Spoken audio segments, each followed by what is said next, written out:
Владата нуди нова можност за граѓаните да ги легализираат бесправно изградените објекти. На последната седница беа изготвени измени на законот, со кои се предлага продолжување на рокот за комплетирање на поднесената документација, како и нов рок за поднесување барања за легализација на диво изградените објекти.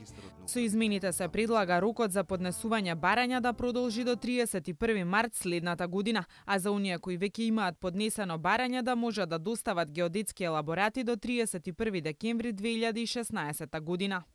Со оваа измена сите граѓани кои не поднеле барање за легализација, сега повторно имаат можност до 31 март следната година до општините каде е изграден објектот да поднесат барање за легализација на диво изградениот објект. Услов за легализација е објектот што е предмет на легализација да е изграден заклучно со 3 март 2011 година. Мисајловски додаде дека пролонгирањето на рокот за доставување геодетски елаборат за 1 година е направена со цел на граѓаните да им се остави простор да имаат време за достава на елаборатите, кои се клучен документ во процесот на легализација, а на геодетските фирми ќе им се овозможи полесно да ја вршат работата, бидејќи со сегашниот рок немаат доволно време да ги изработат сите поднесени барања. Првичниот рок за доставување на геодетски елаборати истекуваше на 31 декември оваа година. Мисајловски истакна дека ова е барање на граѓаните и очекува голем број нови барања за легализација на дивоградбите. Со измените се овозможува и да се легализираат бесправни објекти што се изградени на приватно земјиште. Ова значи состапување на сила на овој закон, сопственик на диво изграден објект ќе може да го легализира објектот на земјиште што е во туѓа, односно приватна собственост, доколку во моментот на изградба на објектот земјиштето било во собственост на Република Македонија. Во овој случај измените предвидуваат и заштита на правото на собствениците на земјиштето преку обештетување од страна на лицето кое го легализирало објектот. Со оваа измена собственикот на земјиштето или неговите наследници имаат право да побараат надомест за земјиштето без временско ограничување. Доколку во рок од 20 години собственикот на земјиштето побара надомест за земјиштето, тоа ќе се земе во предвид пазарната цена на земјиштето во моментот на поднесување на тужбеното барање.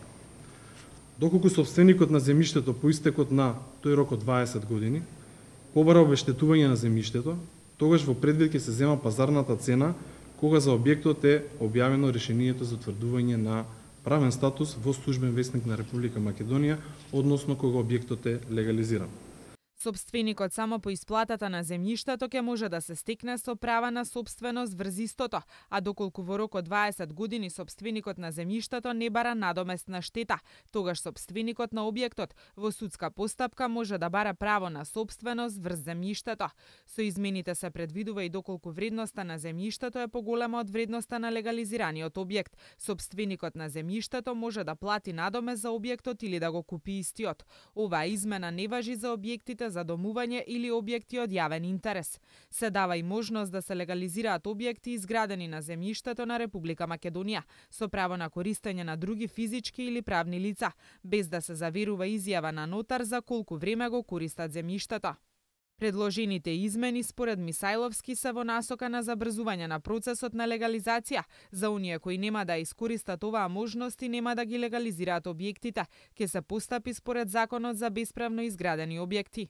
Во првичниот рок од 2 март до 3 септември 2011 година за поднесување барања за легализација на диво изградени објекти биле доставени 360.000, од кои за 175.000 се поднесени елаборати, а запишани во катастарот и легализирани се 135.500 барања. Ја поздравуваме одлуката да се продолжи рокот за доставување на геодетски елаборати до 31.12.2016 година, бидејќи во Република Македонија има 150 геодетски фирми, а како што напоменав, повеќе од 170.000 елаборати не се изготвени. Поради тоа, одличен е новиот рок што е ставен, да има доволно време граѓаните да пријават, а приватните геодетски фирми да можат да ги изготват овие геодетски елаборати. Трпевски апелираше до имателите на инфраструктурни проекти да го искористат продолжениот рок и да поднесат барање за легализација.